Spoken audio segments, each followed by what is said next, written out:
A touch of history for our first asteroid sample return mission, a safe return from the International Space Station, and a big move in preparation for Artemis 1. A few of the stories to tell you about this week at NASA. On October 20th, some 200 million miles from Earth, NASA's OSIRIS-REx spacecraft extended its robotic arm and, in a first for the agency, successfully touched asteroid Bennu long enough to collect dust and other surface material to be returned to Earth for study in 2023. And we have touchdown! Touchdown declared. Bennu contains material from the early solar system that could help researchers learn more about the origins of life on Earth. NASA astronaut Chris Cassidy safely returned to Earth from the International Space Station on October 21st Eastern Time. Cassidy and Russian cosmonauts Anatoly Ivanishin and Ivan Wagner landed in their Soyuz spacecraft just hours after leaving the station. The landing wrapped up a 6-month mission for the trio aboard the orbital outpost. On October 20th, the mobile launcher that will be used with our Space Launch System rocket and Orion spacecraft for Artemis 1 was rolled out to Launch Pad 39B at our Kennedy Space Center in Florida. The trek to the pad helped prepare the launch team for the actual launch of Artemis 1 next year. The mobile launcher will stay at the pad for about 2 weeks to practice logistics, validate timelines, and for cleaning. Preparations continue for the November 10th launch of the Sentinel-6 Michael Freilich spacecraft. The world's latest ocean monitoring satellite, named after the late Dr. Michael Freilich, former director of NASA's Earth Science Division, is one of 2 identical spacecraft that will collect extremely precise sea surface height measurements. Registration is underway for NASA's 27th Human Exploration Rover Challenge, targeted for April 15th through 17th, 2021. The annual student competition features student-built rovers taking on a course simulating terrain found on the Moon, Mars, and other rocky bodies in the solar system. Find out more at nasa.gov/roverchallenge. That's what's up this week at NASA. For more on these and other stories, follow us on the web at nasa.gov/twan.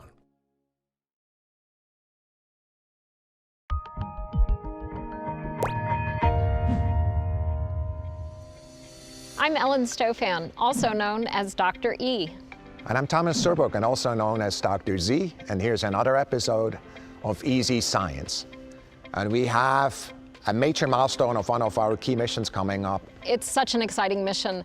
NASA's first asteroid sample return mission. The Japanese did it earlier, but this is NASA's first time. A huge technological challenge, but really critical, because this sample is really a time capsule of the solar system.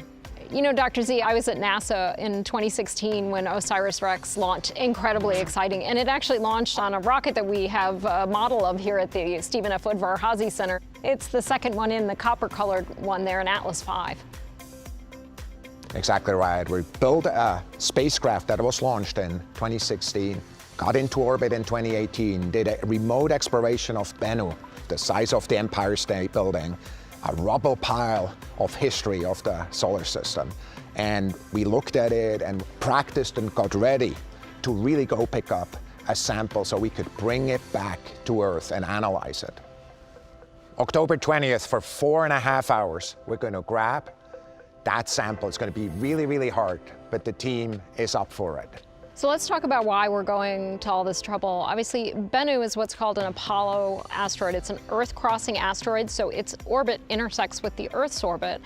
Now, obviously, that's a problem, right? Members of this family have hit the Earth in the past. In fact, we know there was a small Apollo that entered the Earth's atmosphere and exploded over the Russian city of Chelyabinsk a few years ago and caused quite a ruckus. So these asteroids this whole family presents a hazard to the Earth. That's right. So within the next 200 years or so, there's a 1 in 3,000 chance that this one will hit the Earth, which is not very high if you think about it compared to other kind of risks. But needless to say, this is 500 meters, 5 football fields in dimension. And so it's a much bigger asteroid than the one we just talked about in Siberia, right? And Bennu is an important type of asteroid because it's a carbonaceous asteroid. And we know these asteroids have amino acids in them, and every living thing on Earth is made up of amino acids, so we know those are critical components of life, the building blocks of life. And we suspect that comets and asteroids brought those to Earth very early in Earth's history. The other fascinating thing about these carbonaceous asteroids that I find really interesting is there's been recent work over the last several decades that these asteroids could have been critical in actually bringing water to the Earth, because they're actually water rich. Tied up in the rocks of the asteroid is actually a lot of H2O, and our oceans and the water in our atmosphere came from somewhere, and we think it was actually dominantly asteroids, not actually comets. What's also exciting about this particular body is that we went there, right, and we found all these surprises. It's a highly saturated surface. It's a gravel pile. We expected from other asteroids that we've seen to have these sandy places with rocks there. Oh no, it's rocks on rocks on rocks, very few sandy places, which of course is a huge challenge for our mission designers, but also a challenge for our theorists. In addition to that, the asteroid is emitting these softball-sized rocks.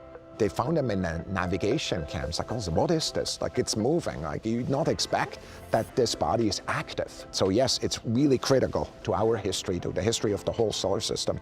But it's also, as a world, it's a really exciting and rough place to be at. Dr. E, I can't let you go without talking about Venus. Venus has been in the news so many times about life. Can you explain us? Sure, and a lot of people might be puzzled about that. They might know that Venus has a runaway greenhouse atmosphere. It's almost 900 degrees Fahrenheit on the surface. But you know, back even to the early work of Carl Sagan, it has been supposed that in the higher levels of the Venus atmosphere, where the temperatures are much cooler, and the atmosphere is actually fairly stable, which means clouds can persist for maybe thousands, hugely long periods of time. Could you have some sort of life form living in the clouds of Venus? A lot of speculation, never been able to determine if that's true or not. So just recently, a group of scientists detected a gas called phosphine in the atmosphere of Venus. Now on the Earth, phosphine is associated with life, but it also can be created through other processes. For example, you find it in the atmospheres of Jupiter and Saturn. So this is an intriguing result. There's not really a great reason why there should be phosphine in the atmosphere of Venus. So is it related to life? Does it have some other cause? So this is just one more reason that we need to get back to Venus. It's a planet the size of the Earth. It's gone through a very different geologic history.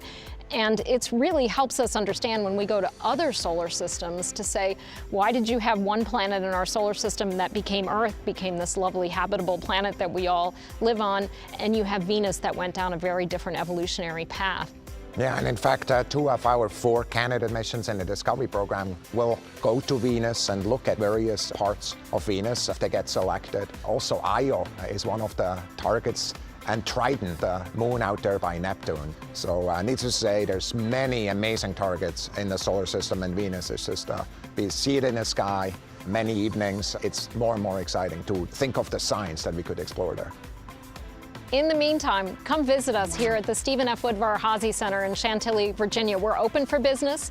You need a free timed entry pass. Come see the wonders that we display of the history of aviation and spaceflight. And of course, stay tuned for the next episode of Easy Science.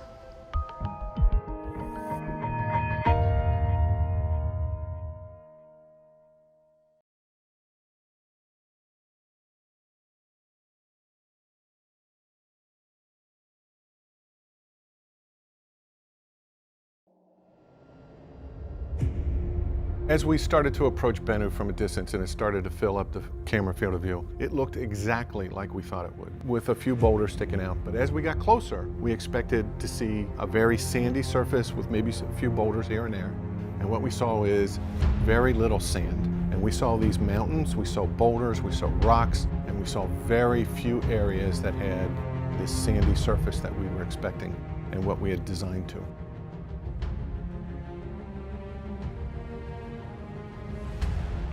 We have never done this before.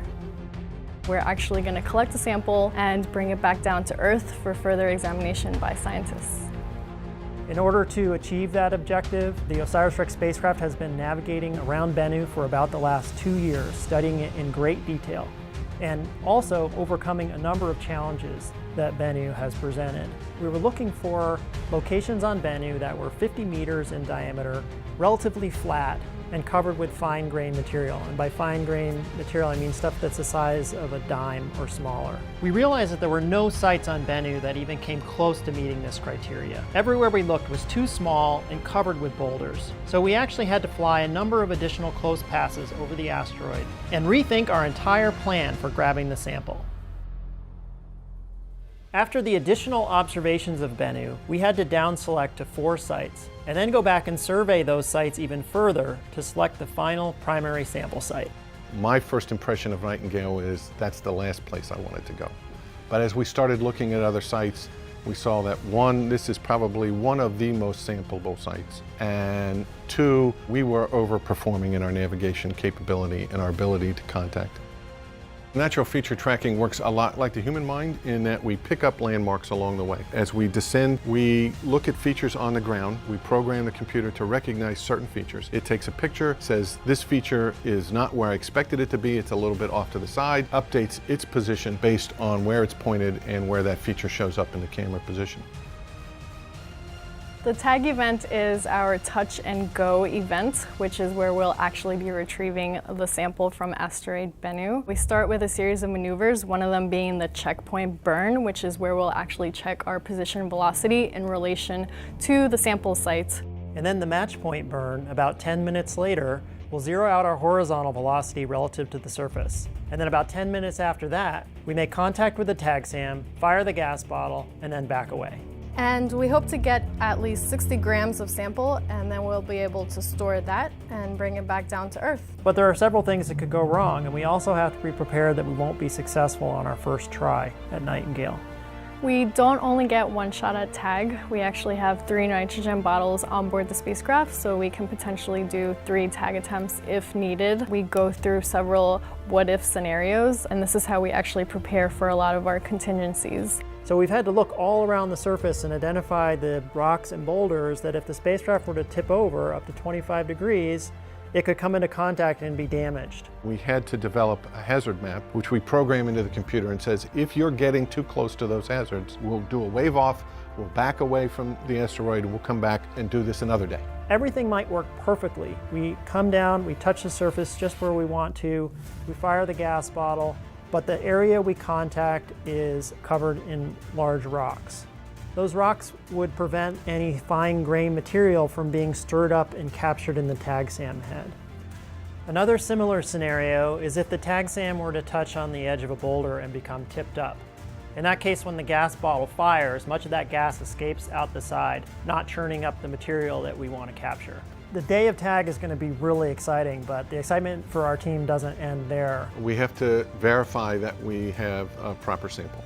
First, we're going to image the tag SAM head by sticking it in front of one of the cameras. Then we're going to do a maneuver called the sample mass measurement, in which we stick out the arm and we spin the spacecraft in order for us to decide if we've collected enough mass to be able to stow the sample and return home, or if we have to try again. This is the culmination of a lot of work. It's probably one of the most exciting missions that I've worked on. It is really exciting to know that we're finally going to be able to touch the surface of the asteroid and collect the sample to return back to Earth.